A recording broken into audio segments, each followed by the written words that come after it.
Monika Darwati. Saya dari Kantor Pertanahan Kabupaten Ogan Komering Ilir, Sumatera Selatan. Pada video kali ini, saya akan membahas mengenai refleksi nilai bela negara, di mana refleksi nilai bela negara ini dapat kita ambil dari tokoh-tokoh pahlawan nasional kita yang bisa kita jadikan role model atau kita bisa ambil nilai keteladanannya. Nah, pada kesempatan kali ini, tokoh pahlawan nasional yang akan saya jadikan role model adalah Ki Hajar Dewantara. Ki Hajar Dewantara lahir di Yogyakarta tanggal 2 Mei 1889 dengan nama R.M. Suwardi Suryaningrat. Ki Hajar Dewantara merupakan cucu dari Sri Paku Alam III dan ayahnya bernama G.P.H. Suryaningrat. Sebagai bangsawan Jawa, Suwardi Suryaningrat mengenyam pendidikan European Leisure School atau ELS, sekolah rendah untuk anak-anak Eropa. Kemudian, ia mendapatkan kesempatan untuk masuk Stovia atau yang sering disebut Sekolah Dokter Jawa. Namun, karena kondisi kesehatannya tidak mengizinkan, membuat Suwardi Suryaningrat tidak tamat dari sekolah tersebut. Sebagai figur dari keluarga bangsawan Pakualaman, Suwardi Suryaningrat memiliki kepribadian yang sederhana dan sangat dekat dengan rakyat atau kaula. Jiwanya menyatu melalui pendidikan dan budaya lokal Jawa, guna mencapai kesetaraan sosial politik dalam masyarakat kolonial. Kekuatan-kekuatan inilah yang menjadi dasar Suwardi Suryaningrat dalam memperjuangkan kesatuan dan persatuan lewat nasionalisme kultural sampai dengan nasionalisme politik. Suwardi muda kemudian bekerja sebagai jurnalis di beberapa surat kabar dan majalah, di antaranya Sedio Tomo, The Express, Utusan Hindia, Midan Java, Cahaya Timur, Kaum Muda, dan Pusara, yang melontarkan kritik sosial politik kaum Bumiputra kepada penjajah. Tulisannya komunikatif, mengena, dan tegas. Selain sebagai wartawan, Ki Hajar Dewantara juga aktif di berbagai organisasi sosial dan politik. Ketika tahun 1908, Ki Hajar Dewantara aktif di seksi propaganda organisasi Budi Utomo untuk mensosialisasikan dan membangkitkan kesadaran masyarakat Indonesia tentang pentingnya kesatuan dan persatuan dalam berbangsa dan bernegara. Selain itu, bersama dengan Douwe Dekker dan Cipto Mangunkusumo, Ki Hajar Dewantara mendirikan Indische Partij, partai politik pertama yang beraliran nasionalisme di Indonesia, pada tanggal 25 Desember 1912 dengan tujuan untuk kemerdekaan Indonesia. Kemudian ditolak oleh Belanda karena dianggap dapat menumbuhkan rasa nasionalisme rakyat.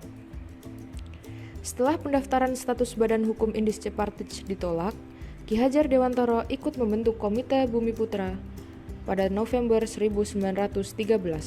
Komite ini sekaligus sebagai komite tandingan dari Komite Perayaan Serahun Kemerdekaan Bangsa.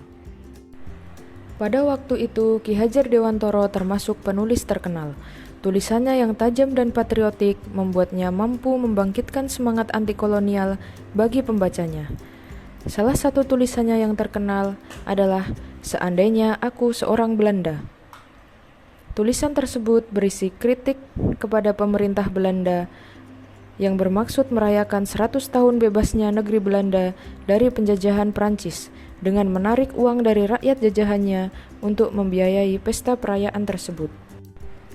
Akibat dari tulisan Seandainya Aku Seorang Belanda, pemerintah kolonial Belanda menjatuhkan hukuman tanpa proses pengadilan berupa hukum interning atau hukum buang, yaitu sebuah hukuman dengan menunjuk sebuah tempat tinggal yang boleh bagi seseorang untuk ia bertempat tinggal. Akhirnya, Ki Hajar Dewantara diasingkan di Belanda pada tahun 1913 bersama Cipto Mangunkusumo dan Douwe Dekker yang pada saat itu membela keduanya. Masa pengasingan di Belanda dimanfaatkan Suwardi untuk mendalami dunia pendidikan dan pengajaran.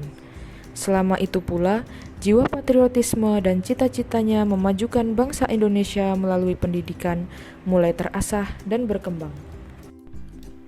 Setelah kembali dari pengasingan bersama dengan teman-temannya pada tahun 1919, Ki Hajar Dewantara mendirikan sebuah perguruan yang bercorak nasional, National Underwich Institute Taman Siswa atau Perguruan Nasional Taman Siswa, pada Juli 1922.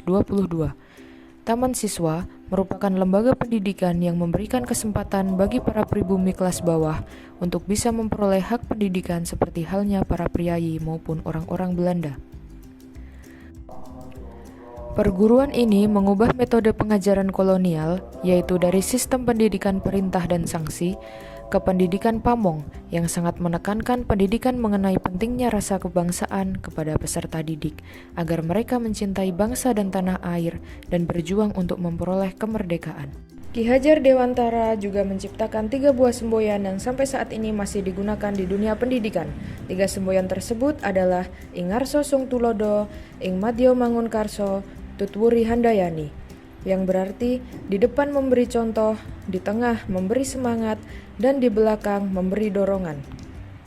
Ketiga semboyan Ki Hajar Dewantara tersebut kemudian menjadi semboyan pendidikan di Indonesia.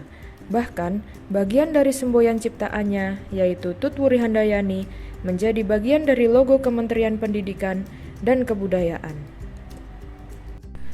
Perjuangan Ki Hajar Dewantara belum selesai untuk bangsa, namun ia sudah wafat terlebih dahulu pada 26 April 1959 dan dimakamkan di pemakaman keluarga Taman Siswa Wijaya Brata, Yogyakarta. Tanggal kelahirannya sekarang diperingati di Indonesia sebagai Hari Pendidikan Nasional. Namanya juga diabadikan sebagai salah satu kapal perang di Indonesia, yaitu KRI Ki Hajar Dewantara. Potret dirinya diabadikan pada uang kertas Rp20.000 tahun emisi 1998. Ki Hajar Dewantara dikukuhkan sebagai pahlawan nasional yang kedua oleh Presiden Soekarno pada 28 November 1959 berdasarkan Surat Keputusan Presiden Republik Indonesia nomor 305 tahun 1959, 28 November 1959. Sebagai ASN, banyak unsur bela negara yang dapat kita refleksikan dari Ki Hajar Dewantara. Di antaranya adalah sikap semangat untuk memberikan kontribusi positif kepada negara dengan menjadi sumber daya manusia yang memiliki intelektual tinggi dan berwawasan luas. Selain itu, kita juga harus memiliki sikap kritis terhadap masalah yang timbul dalam dunia kerja, serta selalu bijaksana dalam mengambil setiap keputusan. Tunjukkan bahwa kita ASN yang memiliki semangat membangun bangsa seperti Bapak Pendidikan kita.